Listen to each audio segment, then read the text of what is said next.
弟兄姐妹平安。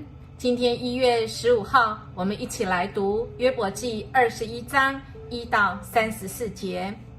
在第7节这样说：上帝为什么让邪恶的人活着呢？为什么让他们享长寿、兴旺、发达呢？在第21章，我们看到约伯他有2个请求。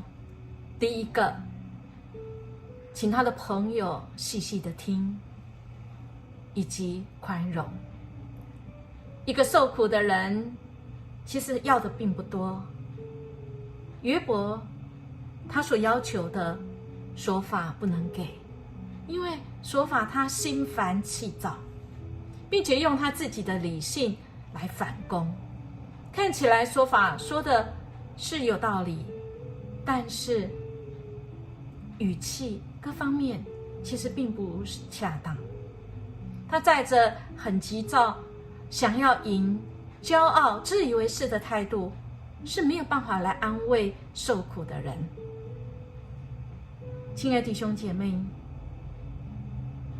或许我们会有的时候是在受苦当中，有的时候我们是成为那使别人受苦的人。我们怎么样避免在我们原来彼此很好关系当中，特别在彼此受苦当中，我们怎么样来倾听别人？我们怎么样有神永恒的眼光来宽容呢？或许我们要来学，我们不要先自己定的结论才来找证据，来显明自己有理，那不是寻求真理的一个方式。所以我们可不可以多听听，安静下来，先不要急着判断，甚至不要论断。再来就是我们不要先画一个圈圈，然后任意的让这个圈圈一直延展，要把所有的事情都包进来，然后我要来判断，要论断。不，这是神的工作。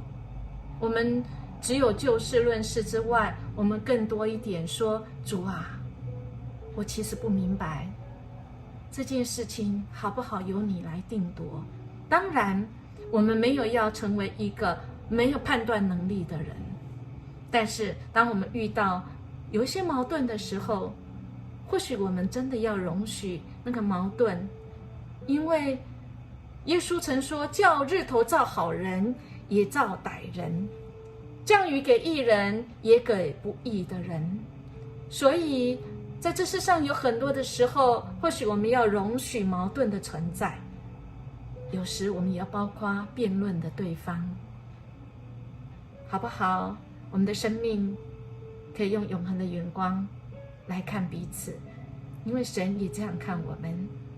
愿我们今天生活在那永恒的盼望里。我们明天见。